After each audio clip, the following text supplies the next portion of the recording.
with this first question. The question is, the city of Brandon has met the state DENR and federal EPA standards for water quality.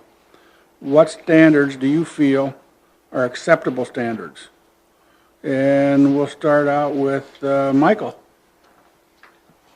Okay. I think we have met them. I think our water's not bad. You know, my thing is when I go to PetSmart and I have fish, instead of having a TV in our house, we don't allow our kids to watch TV a lot. So we have a huge fish tank where our TV should go.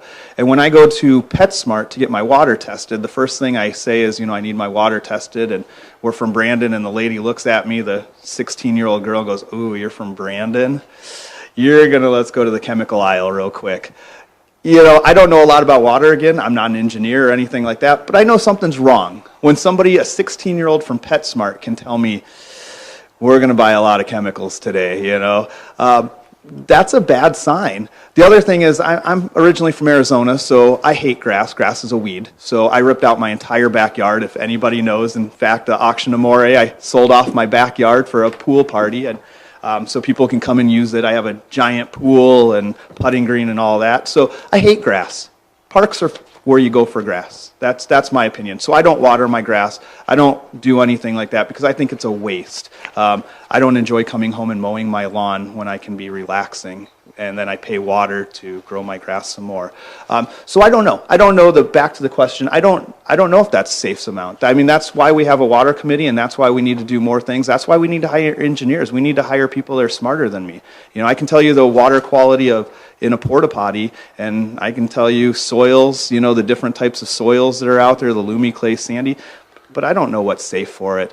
The other thing is we should never be in a watering ban. So we're in a watering ban currently as we speak. So in the spring, if we're still in a watering ban and we don't get the rain or the snow or anything like that that can fill wells back up, then what do we do when we run out? You know, where do we turn to? So I think we need to figure something out, whether it's a pipeline, whether it's something else. But I think the current situation for water is obviously not working. Thanks. Okay, we'll move to Spencer. Do you need me to repeat the question? Actually, no. Yeah, go Okay, ahead. the question is, the city of Brandon has met the state DENR and federal EPA standards for water quality. What standards do you feel are acceptable? I guess I have 2 decades worth of infrastructure experience in water, building streets and whatnot, and I feel that no amount of radium in our water is safe. I think over the past 30 years, we've had several options to tie into Lewis and Clark, to tie into Mayhaw County. I'm not pointing any fingers at any one person, at any one council, but we've had opportunities to have a limitless supply of clean water, and we've turned them down for unknown reasons. My 2 cents is, just because you're getting a D- and you're passing, doesn't mean it's okay. I think we have the opportunity to take advantage of MCWC, but however, it's a rapidly closing window. And the longer we wait, the less opportunity that we're going to have to connect.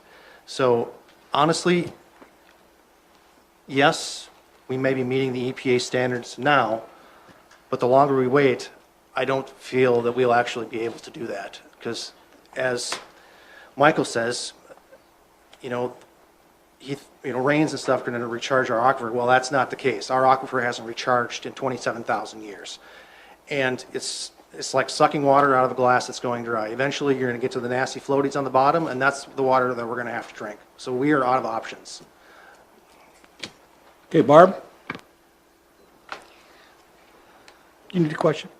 No, Okay. thanks. Well, I believe that our water is safe to drink. I go by what the standards that have been established over all these years say and tell us. We do have some, you know, those dissolved solids, you know, when you have ice cubes and they melt and there's the white film around the tub.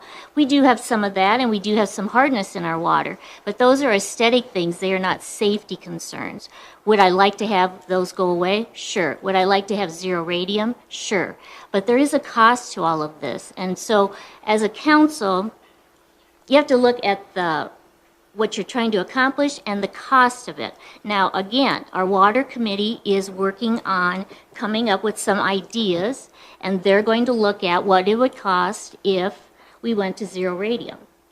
We could try to take water out of one of the other aquifers, and then we have nitrates. So sometimes you're trading one for the other. So I think we need to just let them work through the process. That's what we decided to do. On the watering ban, we're really actually odd even. We don't have a full watering ban, we're odd even. And so we think that if people follow the odd even watering system this summer, we will be able to provide water for all of our needs. It'll be sustainable. By that time, we may have some information as to if we should do MCWC, if we should do wells. I believe it's going to be a combination of several things because I don't feel one place can give us enough water for the next 20 years. Okay,